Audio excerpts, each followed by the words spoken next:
یہ بھائی اور بہن بیٹھے ہیں، آپ سب کو السلام علیکم۔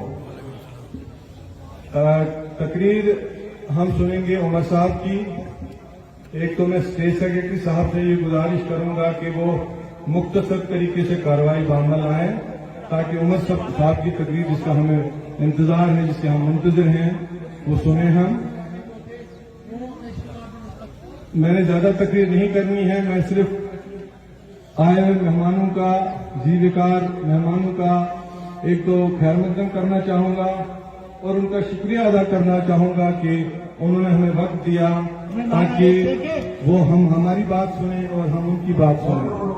سیاسی باتیں ہمارے سینئر لیڈر کریں گے کہ جموں کشمیر کے حالات کیا ہیں، 2019 سے کیا حالات بنے، یہ حالات کیوں بنے، کون سے ایسے لوگ شامل ہو گئے اس سازش میں جس کی وجہ سے ہم ڈس امپاورڈ ہو گئے، ہمارے حقوق چھینے گئے، ہمارے ساتھ زیادتی کی گئی، جو وعدے ہمارے ساتھ قانونی اور آئینی وعدے کیے گئے تھے وہ کیسے چھینے گئے، اور اس میں اور باقی تنظیموں کا کیا حال رہا جو آج رونا رو رہے ہیں لوگوں کے درد کا۔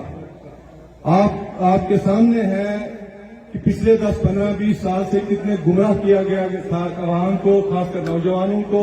نیشنل کانفرنس کے خلاف جو پروپیگنڈا کیا گیا تھا، اس کے نتیجے میں یہ ہوا کہ تمام ووٹر بٹ گئے اور حقوق کا، ہماری اسٹیٹ کا سودا کر دیا، اور وقت نے ثابت کر دیا ایک اور بار کہ واحد ایک جماعت ہے جو جموں کشمیر کے تمام طبقوں کی نمائندگی کرتا ہے، تمام طبقوں کے حقوق کی تحفظ کرتا ہے، وہ نیشنل کانفرنس۔ اور آج ایک بار پھر تاریخ نے یہ فیصلہ کیا کہ لوگوں کو چاہیے کہ وہ صرف نیشنل کانفرنس کا دامن تھامیں۔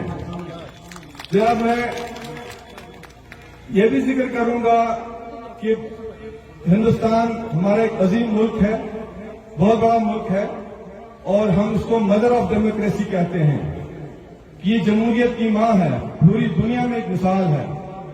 لیکن افسوس کے ساتھ یہ کہنا پڑ رہا ہے کہ جب ہم مادھو پور سے اس طرف آتے ہیں، لکھن پور کی طرف، تو یہ جو ڈیفینیشن ہے ڈیموکریسی کی، یہ چینج ہو جاتی ہے۔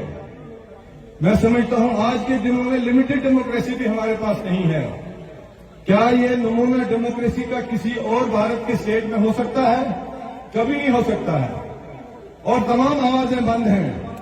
کوئی جموں کشمیر کے لوگوں کی حقوق کی بات نہیں کرتا ہے، ان کے آئینی حقوق کی بات نہیں کرتا ہے، یہ نہیں کہتا کہ پچھلے 4-5 سے پریزیڈنٹس رول کیوں ہے اور کیا وجوہات ہے کہ پریزیڈنٹس رول ہے۔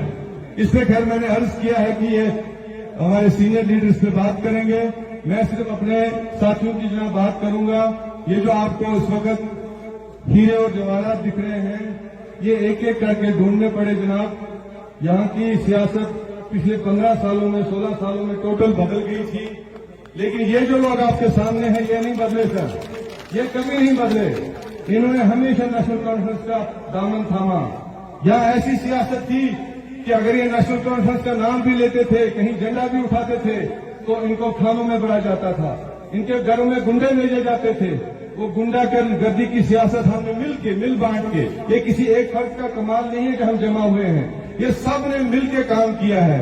میں ایک فرد کا، خاص کر نوجوانوں کی خاصی تعداد ہے جناب اس میں، اور نوجوان آج یہ سمجھ گیا ہے کہ ہمارے ساتھ کھلواڑ کیا گیا، ہمارے ساتھ دھوکہ کیا گیا، اور آخرکار ہمیں اسی تنظیم کا ساتھ دینا چاہیے جس نے ہمیں 1931 سے ہی رہبری کی ہے، شیر کشمیر شیخ محمد عبداللہ کے ٹائم پہ۔ آج تاریخ نے پھر ہمیں وہ سبق پڑھایا جو ہم بھول چکے تھے، چاہے وہ سپریم کورٹ کی ہیئرنگ کے دوران ہے، چاہے آج کل کے رائٹ اپس کے دوران ہے، چاہے ڈسکشنز کے دوران ہے کہ شیر کشمیر شیخ محمد عبداللہ نے لوگوں کے لیے کیا کیا تھا، وہ یہ عوام ابھی نہیں بھولی ہے جناب۔ آپ ان کے دلوں میں نیشنل کانفرنس دھڑکتی ہے، ان کے دلوں میں شیر کشمیر دھڑکتا ہے۔ شیر کشمیر امر ہے، شیر کشمیر امر رہے گا انشاءاللہ۔ میں ایک اور بات کہنا چاہوں گا عمر صاحب کے بارے میں، جو میرا اپنا ایک تجربہ ہے۔ مجھے پتا ہے کہ عمر صاحب اندر سے ایک بہت جذباتی انسان ہیں، لیکن ان کے اپنے ایموشنز، اپنے جذبات دکھانے کا طریقہ مختلف ہے۔ میں صرف ایک گزارش کروں گا عمر صاحب سے کہ اپنی محبت بھری نگاہ ان لوگوں